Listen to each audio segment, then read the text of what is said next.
لوگوں کی مدد کرتا ہو۔ تو لوگوں نے بتایا کہ یہاں دو بڑے سخی لوگ ہیں، ایک مسلمان ہے اور ایک مجوسی ہے۔ تو اس نے کہا مجھے تو مسلمان کے پاس ہی جانا چاہیے، اور گئی اور کہا کہ میں مفلوق الحال ہوں، میرا خاندان رسول صلی اللہ علیہ وآلہ وسلم سے تعلق ہے، غریب الدیار ہوں، شوہر کا سر سے سایہ اٹھ گیا ہے، یہ بچے ہیں، تو آپ اگر میری مدد کر دیں تو میری سفید پوشی کا بھرم باقی رہے۔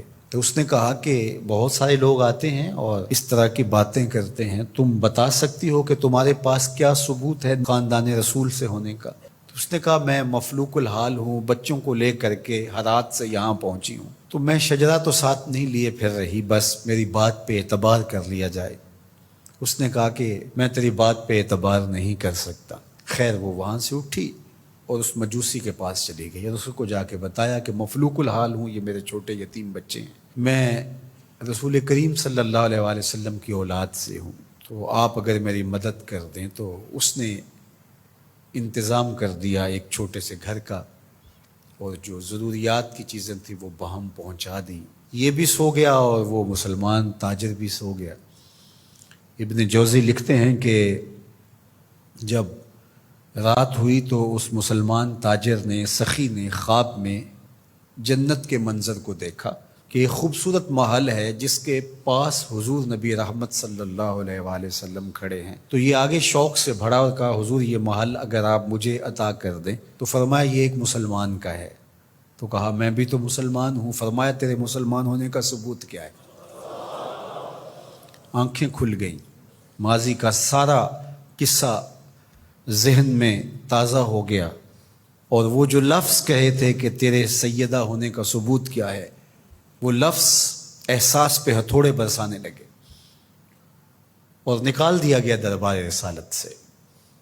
صبح ہوئی تو ڈھونڈتا پھرتا ہے کہ کل یہاں کوئی سید زادی اپنے بچوں کو لے کر کے آئی تھی، کسی کو پتہ ہو تو لوگوں نے بتایا کہ وہ فلاں مجوسی ساہوکار اور سخی جو ہے اس کے پاس ہے۔ تو وہ گیا اور دروازہ کھٹکھٹایا اور قدرے غسیلے انداز میں کہنے لگا کہ ہمارے نبی کی بیٹی ہے اور آپ کو حق نہیں پہنچتا ہے، ان کی خدمت ہمارا ہی حق ہے، بلکہ کہا 300 دینار لے لو اور جلدی کرو ہمارے سپرد کر دو۔ تو اس نے مسکرا کے دیکھا، کہا کہ میں نے تو انڈٹھا سودا کیا تھا، اب تو منظر دیکھ چکا ہوں، جہاں رات آپ کو دھکے دے کر نکالا گیا وہاں مجھے وعدہ دیا گیا کہ تو نے میری بیٹی کی خدمت کی ہے، تجھے اور تیری نسل کو جنت کی ضمانت دی جاتی، اور میں تو حضور کے ہاتھ پہ کلمہ پڑھ کے اسلام قبول کر چکا ہوں۔ اللہ اکبر۔ نسبت رسول کا احترام، محض نسبت رسول، عمل تو بعد میں آتے ہیں۔ اللہ اکبر۔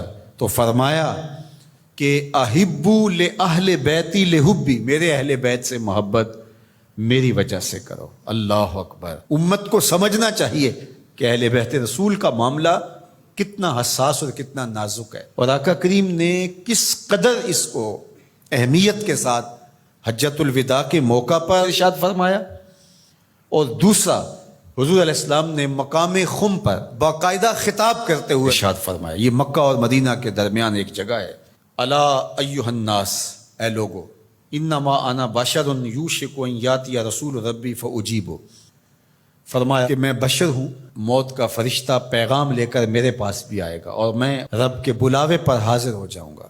وانا تارک فیکم ثقلین، لیکن تمہیں تنہا اور لاوارث نہیں چھوڑ کے جا رہا، تمہارے اندر دو بھاری چیزیں چھوڑ کے جا رہا ہوں، جس کو میرے حضور بھی بھاری کہیں وہ کتنی بھاری ہوگی۔ اولہما کتاب اللہ، ان میں سے پہلی چیز کتاب اللہ، اللہ کی کتاب، فیہ الہدی والنور فخذوا بکتاب اللہ واستمسکوا بہ، اس میں ہدایت ہے، اس میں روشنی ہے، پس اللہ کی کتاب کو مضبوطی سے پکڑ لو اور اس کے ساتھ تمسک اختیار کر لو، جڑ جاؤ اس کے ساتھ، لپٹ جاؤ، چمٹ جاؤ اس کتاب کے ساتھ، اپنا ربط کبھی بھی قرآن سے ٹوٹنے نہ دینا، قرآن کے ساتھ اپنے تعلق باطن کو کبھی کمزور نہ ہونے دینا، اس کی تلاوت دن کے اجالوں میں، رات کی تنہائیوں میں تمہارا معمول حیات رہے۔ فحث علی کتاب اللہ، حضور نے ابھارا لوگوں کو کتاب اللہ کے ساتھ جڑنے کے لیے، وَرَغَّبَ فِيهِ، اور ترغیب دی کہ اس کتاب سے وابستہ رہو، اس کتاب سے جڑو، اس کتاب کو کبھی نہ چھوڑنا۔ ثم قال، پھر ارشاد فرمایا،